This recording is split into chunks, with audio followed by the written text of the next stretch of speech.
Je donne la parole à Monsieur le Haut-Commissaire des Nations Unies aux droits de l'homme, Monsieur Volker Türk. Monsieur le Président, it pains. Il m'est douloureux de m'adresser une fois encore au Conseil pour évoquer les souffrances catastrophiques infligées à la population de Gaza. Le soulagement temporaire apporté par le cessez-le-feu, qui aura accordé aux Palestiniens un moment de répit, a été réduit à néant. Depuis le 1er mars, les opérations militaires israéliennes ont causé la mort de plus de 1200 Palestiniens, dont au moins 320 enfants, selon le ministère de la Santé de Gaza. Et les bombardements se poursuivent, visant des bâtiments résidentiels, des tentes, des hôpitaux, des écoles, y compris des lieux vers lesquels les Palestiniens avaient été renvoyés. Les bombardements n'ont pas faibli, même alors que les familles palestiniennes célébraient l'Aïd.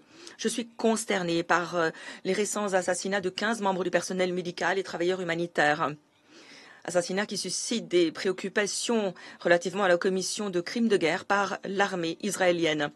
Une enquête indépendante, prompte et approfondie doit être diligentée sur ces assassinats. Les responsables de violations du droit international doivent rendre des comptes. L'armée israélienne continue de frapper les camps de populations déplacées à maintes reprises et qui n'ont plus nulle part où aller. L'armée israélienne continue aussi de forcer les civils à se déplacer. La moitié de Gaza est maintenant sous le coup d'ordre d'évacuation obligatoire ou a été déclarée zone interdite. Ces ordres ne respectent pas les exigences du droit international humanitaire. Le Hamas et d'autres groupes armés palestiniens continuent de tirer à l'aveugle des roquettes depuis Gaza vers Israël en violation du droit international humanitaire. Je suis également vivement préoccupée par le sort et le bien-être des otages israéliens restant détenus à Gaza.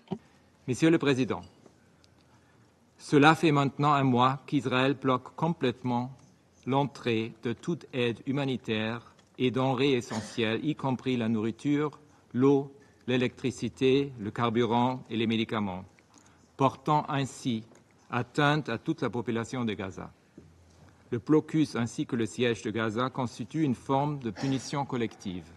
Et il pourrait également s'agir du fait d'affamer des civils comme méthode de guerre. Au 1er avril, le Programme alimentaire mondial s'est vu contraint de fermer ses 25 boulangeries à travers Gaza, privant de ce fait plusieurs familles de pain.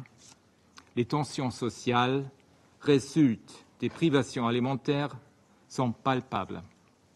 Cela s'ajoute aux allégations d'usage excessif de la force par la police locale.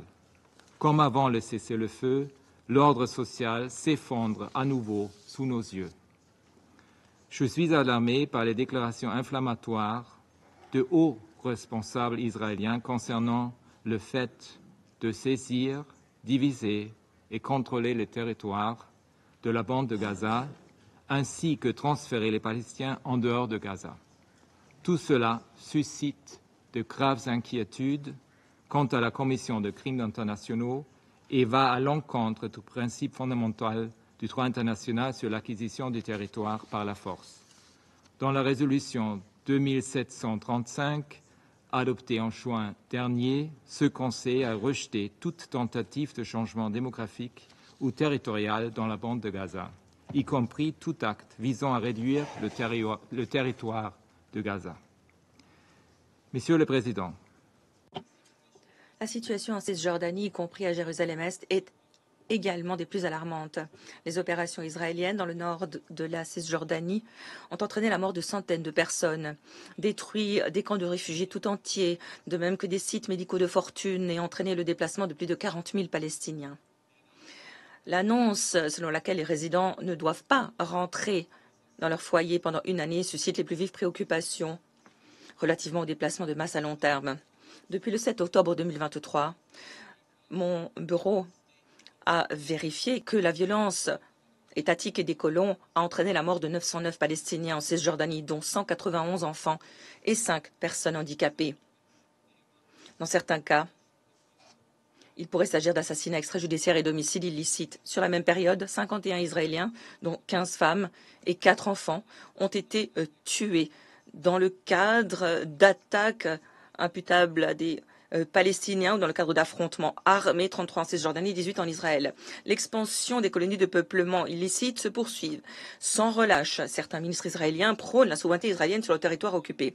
Des douzaines de communautés d'éleveurs, d'agriculteurs palestiniens ont été contraints de quitter leur terre ancestrale, leur maison, alors que les restrictions imposées à la liberté de circulation paralysent l'économie et réduisent en lambeaux le tissu social. Des centaines de détenus palestiniens ont certes été libérés pendant le cessez-le-feu, mais des centaines d'autres ont été arrêtés et détenus. En Israël, une répression marquée contre l'espace civique, notamment les organisations défendant les droits humains des Palestiniens, nous alarme également. Nothing.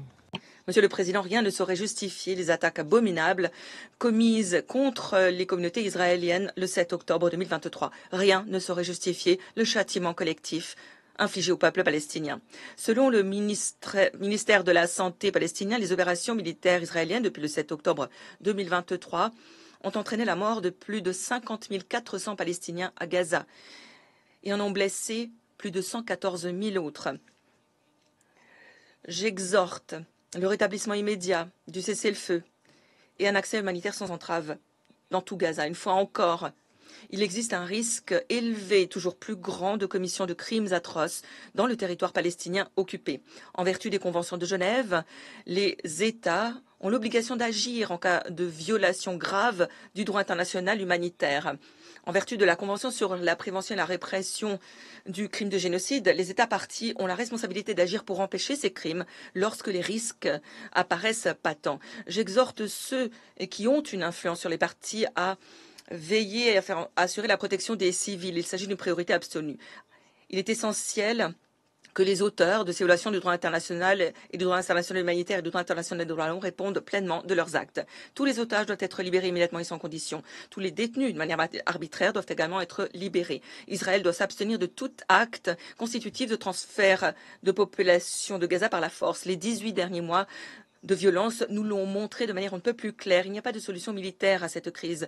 La seule solution passe par un règlement politique sur la base de deux États vivant côte à côte, dans la dignité, l'égalité en droit, conformément aux résolutions des Nations Unies et au droit international. Merci. Monsieur le Président. Merci, Monsieur le Haut-Commissaire, pour votre exposé.